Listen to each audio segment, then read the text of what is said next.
Il y a des lois de la nature, et on part du principe qu'elles sont vraies, quoi qu'il arrive. Pourtant, il existe un autre univers. Un monde invisible qui régit tout ce que l'on voit autour de nous. Lorsqu'on commence à explorer le monde microscopique, des milliards de fois plus petit que le nôtre, on se rend compte que les règles sont bien plus intuitives que celles qu'on connaît dans un monde à grande échelle. La magie de l'univers microscopique commence à 1/1000e de millimètre, c'est-à-dire la taille d'un atome. La matière se comporte de façon tellement différente à cette taille-là que les scientifiques ont développé de toutes nouvelles règles pour décrire ce qui se passe. Ils appellent ces règles la mécanique quantique. Et ce qu'on y trouve est extraordinaire. À la plus petite échelle imaginable, non seulement l'information semble voyager plus vite que la lumière, mais en plus, l'observation humaine semble souvent déterminer ce qui se produit. Il semble que le comportement des éléments mécaniques quantiques ne soit pas le même quand on les regarde que quand on ne les regarde pas. Cette conclusion profonde est issue de l'expérience des fentes de Young. Cette expérience a été menée pour la première fois au siècle dernier et consiste à projeter des photons lumineux à travers une plaque de métal comportant 2 fentes. La lumière passe par les fentes et se projette sur un écran derrière la plaque. Et ici, nous avons le grand-père de tous les mystères quantiques, l'expérience de la double rainure. Pour comprendre cette expérience, d'abord, nous devons voir comment jouent les particules ou les petites boules de masse. Pour l'instant, si on tire au hasard un petit objet, des billes par exemple, vers l'écran, on voit comment se reflète un patron dans le mur de derrière, dans lequel il a rebondi et s'arrête. Là, si on ajoute une autre rainure, ce qui est logique est de voir une deuxième tranche sur la droite. Maintenant, tentons avec des vagues. Les vagues arrivent à la rainure, se propagent et arrivent au mur de derrière où elles acquièrent plus d'intensité, juste en face de la rainure. La tranche resplendissante démontre précisément cette intensité supérieure. C'est un effet qui ressemble à la tranche que dessinent les billes. Mais quand on y ajoute la deuxième rainure, une chose différente se produit. Si la partie supérieure d'une vague tape avec la partie inférieure d'une autre, elles s'éliminent entre elles. De cette façon, sur le mur, on obtient un patron d'interférence. Là où les deux parties supérieures s'entrechoquent, il y a plus d'intensité, des lignes resplendissantes. Et là où elles s'éliminent, il n'y a rien. Ainsi, quand on lance quelque chose, ou en d'autres mots, matière, au travers de 2 rainures, nous obtenons ceci, 2 tranches d'un coup. Mais avec des vagues, le résultat est un patron d'interférence, comprenant beaucoup de tranches. Très bien pour l'instant. Là, nous allons nous faire les quantiques.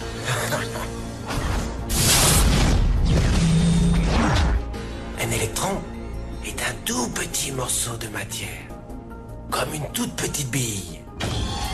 Lançons une rafale au travers d'une rainure. Elle se comporte comme les billes, seulement une tranche. Si nous lançons ces tout petits bouts au travers des 2 rainures, 2 tranches devraient se dessiner comme c'est le cas des billes. Quoi? Un patron d'interférence? Nous avons lancé des électrons, des petits bouts de matière, mais on dirait un patron avec les vagues, et non pas comme avec les billes. Comment des bouts de matière peuvent-ils générer des patrons d'interférence, comme une vague? Cela n'a pas de sens. Mais les physiciens sont très intelligents. Ils ont pensé, peut-être les petites balles rebondissent les unes contre les autres et créent ce dessin. Donc, ils décidèrent de lancer les électrons un par un. Ainsi, ils ne pouvaient pas se porter préjudice les uns aux autres. Mais ils ont tenté le coup pendant 1 heure et ont vu le même patron d'interférence se créer. Nous ne pouvons pas ignorer la conclusion. Chaque électron part comme une particule, devient une onde de possibilités, passe par les 2 rainures et interfère avec lui-même, jusqu'à ce qu'il tape le mur comme une particule. Mais mathématiquement, c'est encore plus curieux. Elle passe par les 2 rainures et par aucune d'entre elles. Elle passe par une et passe par l'autre. Toutes ces possibilités sont superposées les unes avec les autres. L'expérience déconcerta énormément les physiciens, au point qu'ils décidèrent de regarder avec attention pour décider par quelle rainure l'électron passait-il en réalité. Ils ont mis un dispositif de mesurage juste à côté de l'écran des deux rainures pour voir par laquelle elle passait. Et ils lancèrent l'électron. Mais le monde quantique est beaucoup plus mystérieux de ce qu'ils pouvaient imaginer. Quand ils regardèrent, l'électron recommença à se comporter comme une petite bille. Il dessina un patron de 2 tranches et non pas un patron d'interférence. La même action de mesurer ou observer par quelle rainure elle passait a fait qu'elle ne passe plus que par une et non pas par les deux. L'électron décida d'agir de façon différente, comme s'il était conscient qu'on l'observait. Et c'est à ce moment-là que les physiciens sont entrés pour toujours dans l'étrange sous-monde des événements quantiques. Qu'est-ce que la matière? Billes ou vagues? Et des vagues de quoi? Et qu'a à voir l'observateur avec tout cela? L'observateur a détruit la fonction de vague avec le simple regard. Cette découverte est tout bonnement stupéfiante. Le simple fait d'observer semble changer la nature des particules subatomiques.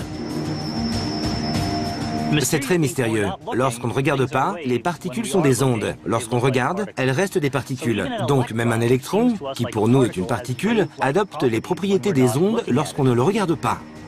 Quand on ne regarde pas, l'électron semble passer par les deux fentes à la fois. Quand on regarde, on le voit toujours passer par l'une ou l'autre. On appelle ce phénomène l'énigme quantique. C'est un sujet qui divise les scientifiques depuis près d'un siècle. Et on n'a toujours pas atteint de consensus. Dès leur première publication, il y a un siècle, les résultats de cette expérience ont suffi à semer le trouble dans l'esprit le plus éclairé du monde scientifique. L'idée qui sous-tend la mécanique quantique, c'est que le monde est beaucoup plus riche que ce que l'on en voit. Lorsque l'on regarde une particule, on la voit en un endroit et un seul. Selon la physique quantique, quand on ne la regarde pas, cette particule existe partout. La probabilité est peut-être plus forte de la voir à un endroit plutôt qu'à un autre. Mais l'éventail de possibilités est en fait infiniment vaste. Dans la mécanique quantique, nous ne savons pas nous situer dans le monde à nous-mêmes en tant qu'observateurs. Nous ne savons pas comment nous traiter à nous-mêmes comme observateurs, comme une partie en plus du système physique que nous décrivons. La seule façon que nous connaissons d'étudier la mécanique quantique, comme on l'entend traditionnellement, c'est en maintenant l'observateur en dehors du système qui est décrit. Quand on le met dedans, on se retrouve devant tout ce paradoxe. Et en mécanique quantique, nous nous voyons obligés de dire des choses comme « Regarde, le livre fait ce qu'il fait pour la mécanique quantique, et moi je le vois parce que je suis là et je le vois. Et c'est mieux que tu ne tentes pas d'analyser la deuxième partie de la phrase depuis un point de vue de la mécanique quantique, parce que cela ne marchera pas. C'est pour cela qu'il y a deux lois de l'évolution des systèmes physiques. Une pour quand tu ne regardes pas, et une autre pour quand tu le fais. Mais c'est de la folie. Une particule que nous imaginons comme quelque chose de solide, en réalité existe dans ce qui s'appelle une superposition, une onde dépliée de positions possibles. Elle s'y trouve dans tout en même temps, mais au moment où tu la regardes, elle se met dans une seule des positions possibles. Il est facile de créer des situations dans lesquelles les équations du mouvement prévoient que, par exemple, l'onde de fonction, le psi d'un ballon de basket, se distribue de façon uniforme sur tout le terrain. Nous n'avons aucune idée de l'aspect que pourrait prendre un tel état. Selon la loi de la mécanique quantique, en théorie, c'est un état dans lequel la question n'a même pas de sens d'être formulée. Où est le ballon? Cela correspond, selon la loi de la mécanique quantique, à demander où est un ballon de basket dans la psi est réparti de façon uniforme sur tout le terrain. C'est l'équivalent logique de demander, par exemple, l'état civil du numéro 5. Vous comprenez? Il ne s'agit pas du fait que tu ne connaisses pas la réponse. Il ne s'agit pas que tu saches si le numéro 5 est marié ou pas. Pour commencer, la réponse est totalement inappropriée. Le numéro 5 n'a pas d'état civil. Pas de sujet sur lesquels poser une question. Et de la même manière, une balle dont la fonction d'onde est distribuée de façon uniforme sur tout le terrain, par cohérence, n'a pas de position que l'on puisse définir. le fond du problème du mesurage est autre. Même si l'équation de Schrödinger prévoit, dans certains cas, les circonstances que nous savons reproduire dans un laboratoire, les ballons devraient se présenter dans des états pour lesquels il n'y a pas de phénomène compréhensible, des états dans lesquels on ne peut pas formuler une question raisonnable sur leur emplacement. Et même ainsi, lorsqu'on regarde le terrain dans ces situations, nous voyons toujours un ballon ici, un ballon là-bas, et un autre encore plus loin. Le fait de voir le ballon dans un endroit précis, au lieu de le voir comme s'il s'agissait de science-fiction, impossible à imaginer puisque nous ne pourrions pas demander sa position, et également le fait de toujours le voir dans un endroit concret, est un non-accomplissement explicite des équations du mouvement. Et c'est exactement à ce point que le problème du mesurage surgit.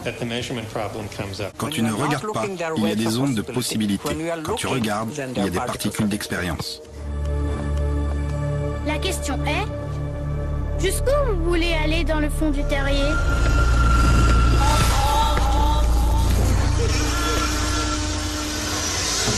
Si l'on attaque le problème du voyage dans le temps sous l'angle de la mécanique quantique, on peut s'attendre à tout. Au cours des dernières années, la technologie a permis aux scientifiques de procéder à une variation fascinante de cette expérience. Et les résultats remettent en question notre perception même du temps. C'est un peu une version high-tech de l'expérience des fentes de Young. On projette des électrons sur un panneau à 2 fentes, mais les scientifiques peuvent attendre, avant de décider de les observer ou non, que les particules aient franchi les fentes, tout en n'étant pas encore parvenues au 2e panneau. C'est comme si je me trouvais sur un terrain de baseball et qu'on tirait une balle en direction du panneau à fentes. Je ferme les yeux, donc la balle passe par les fentes en se comportant comme une onde. Mais au dernier moment, avant que la balle ne touche le 2e panneau, j'ouvre les yeux et je l'observe.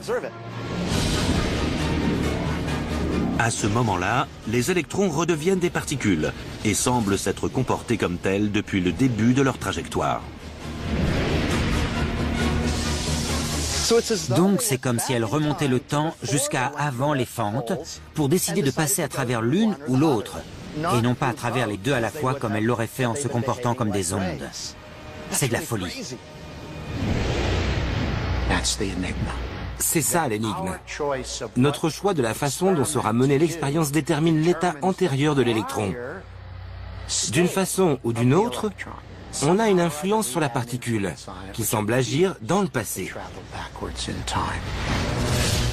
Les scientifiques commencent seulement à entrevoir l'impact de ces mystères microscopiques sur le voyage dans le temps et sur le fait de modifier le passé dans notre monde.